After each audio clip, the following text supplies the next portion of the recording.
تفسیر قرآن کریم کی ایک اصطلاح ہے خواتین و حضرات، اس کو کہتے ہیں اعادہ بوجہ بعد عہد۔ سمجھنا ہے تو کوئی فرق نہیں پڑتا، جب انشاءاللہ ہم تفسیر قرآن پر کلام کریں گے تو وہاں قرآن کی اصطلاحات بھی آپ لوگوں کو سمجھا دیں گے۔ یہاں بس اتنا سمجھ لیں، اعادہ بعد عہد یہ کہتے ہیں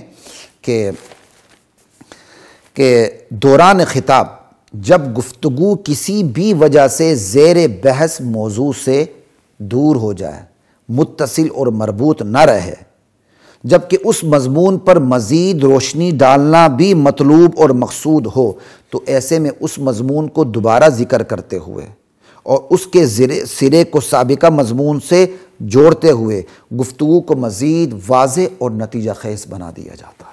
یہ ہے اعادہ بوجہ بعد عہد، یعنی چونکہ کلام یعنی اعادہ بوجہ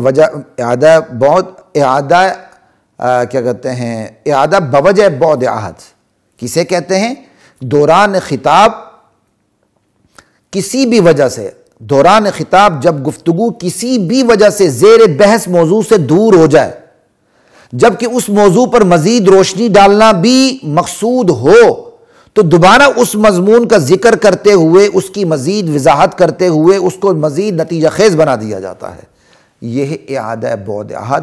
قرآن اس اسلوب سے بھی مالا مال ہے، جس طرح قرآن کریم ادخال الہی کے اسلوب سے بھی مالا مال ہے۔ تو یہاں یہ اس اسلوب سے بھی کام لیا گیا ہے، لیکن اس سے پہلے میں قرآن کی کسی اور مقام سے آپ کو مثال دے دوں تاکہ پتہ چلے کہ یہ کوئی اسلوب، یہ کوئی بات گڑی ہوئی نہیں ہے تفسیر کی، بلکہ یہ قرآن کریم کی تفسیر قرآن کریم کی ایک اہم ترین اصطلاح ہے۔ چلتے ہیں ہم سورہ کہف کی طرف۔ سورہ کہف کی دیکھیں ابتدائی بالکل آیات ہیں۔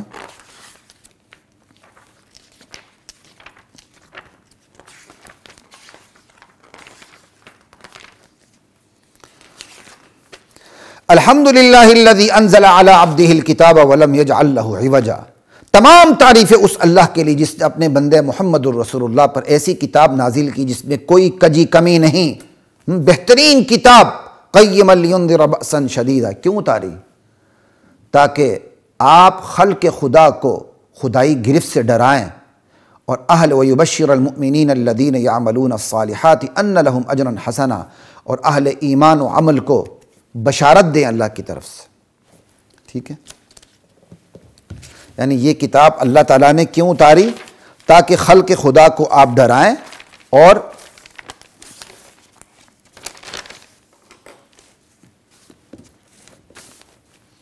اہل ایمان و عمل کو خدائی بشارت دیں۔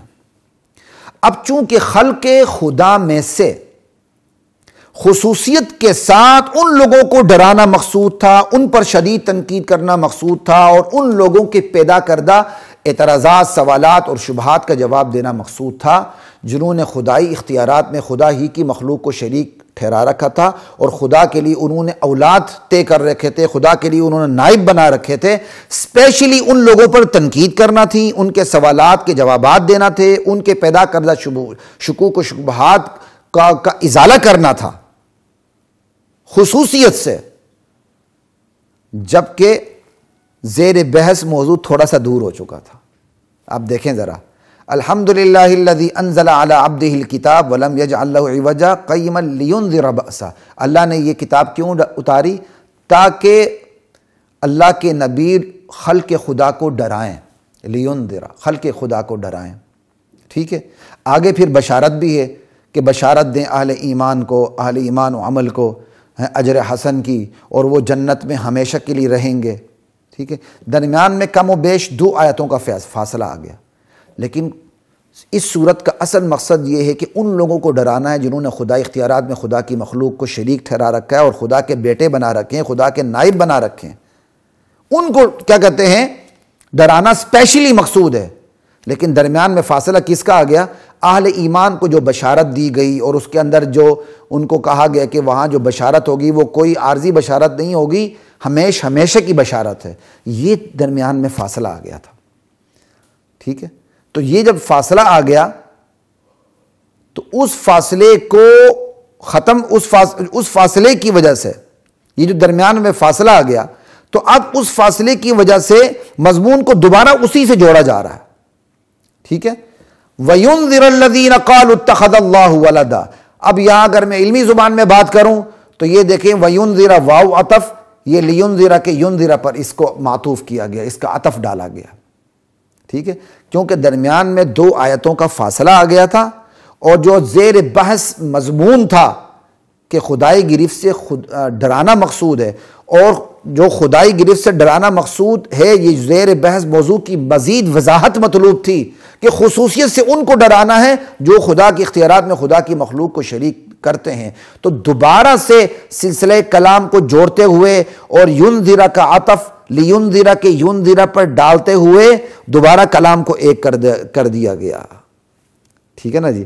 درمیان میں بشارتوں کا فاصلہ آ گیا تھا، کم و بیش 2 آیتوں کا فاصلہ آیا ہوا تھا، اس فاصلے کو سمیٹتے ہوئے اور کلام کے سرے کو اوپر ڈراوے سے جوڑتے ہوئے، کیونکہ ڈراوا آگے ذکر ہے خصوصیت سپیشلی ڈراوا، تو سپیشلی ڈراوا کو جو عمومی ڈراوا ہے پوری خلق خدا کے لیے جس میں اہل ایمان بھی شامل ہے، ٹھیک ہے، تو خصوصی ڈراوے کو عمومی ڈراوے سے جوڑتے ہوئے بات کو جوڑ دیا گیا، اور پھر سپیشلی ان لوگوں پر کلام کیا گیا جو خدائی اختیارات میں مخلوق کو شریک کرتے ہیں، پھر انہی کے اعتراضات ذکر کیے گئے، پھر انہی کے شبہات ذکر کیے گئے، پھر ان کے سوالات کے جوابات دیے گئے، شکوک شبہات کے جوابات دیے گئے۔ تو یہ جو دوبارہ ذکر کیا گیا نا وَيُنذِرَ، یہ اعادہ بوجہ بعد عہد ہے، یعنی مضمون کا اعادہ کیا گیا، کیونکہ مضمون جو اوپر زیر بحث مضمون تھا اس سے دور ہو چکا تھا، تو عطف ڈال کے اس کو دوبارہ، اگر ہم عوامی زبان میں کہ کلام کا سرہ تلاش کر کے اوپر کے مضمون سے جوڑ کے مضمون کی مزید وضاحت کر دی گئی اور اس کو نتیجہ خیز بنا دیا گیا۔ یہ ایک مثال آپ کو میں نے سورہ کہف سے دی۔ اب یہی مثال ہم سورہ قیامہ پر فٹ کرتے ہیں، تھوڑا سا دیکھ لیجیے گا۔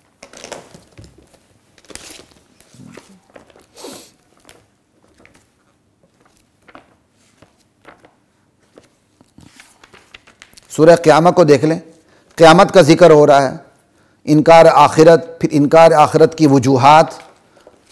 اب یہ ذکر ہو رہا ہے، اللہ اپنے نبی سے مخاطب ہیں، اللہ کے نبی ہونٹوں کو حرکت دینے، اسی ذکر کو، اسی وحی کو، اسی واقعے کو یاد کرنے کے لیے، اسی وحی کو یاد کرنے کے لیے تو آپ کو روک دیا گیا، آپ نے اپنی زبان مبارک نہیں ہلانی، تسلی بھی دے دی گئی، آپ کے سینے میں جمع رکھنا، آپ کی زبان سے ادائیگی کروانا، مضامین کو بیان کروانا ہمارا کام ہے۔ یہ جب یہ تسلی دی گئی جو ادخال الہی کی صورت میں، جس کی میں ابھی وضاحت کر چکا ہوں، تو اس تسلی دینے کی وجہ سے جو قیامت کا مضمون تھا وہ دور ہو گیا نا، مضمون ٹوٹ گیا۔ اس تسلی دینے کی وجہ سے جو قیامت کا ذکر تھا وہ دور ہو گیا، 4 آیات دور ہو گیا۔ جب 4 آیات دور ہو گیا تو 4 آیات کے بعد دوبارہ قیامت کا ذکر شروع کر کے 4 آیات پہلے والے مضمون سے جوڑ دیا گیا۔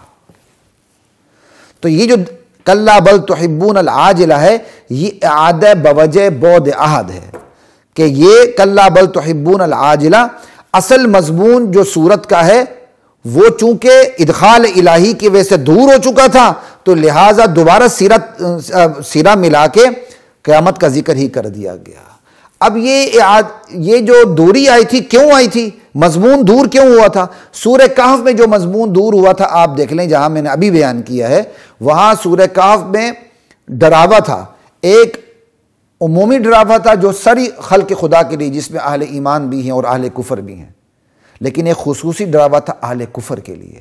تو خصوصی ڈراوے کو عمومی ڈراوے سے جوڑ کے پھر خصوصی ڈراوے کی ڈیٹیل بیان کر دی گئی۔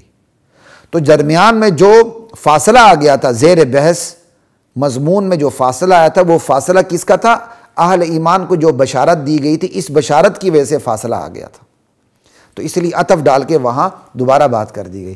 یہاں جو فاصلہ آیا وہ ادخال الہی کی وجہ سے آیا، ادخال الہی چونکہ 4 آیات پر مشتمل ہے، وہ فاصلہ آ گیا۔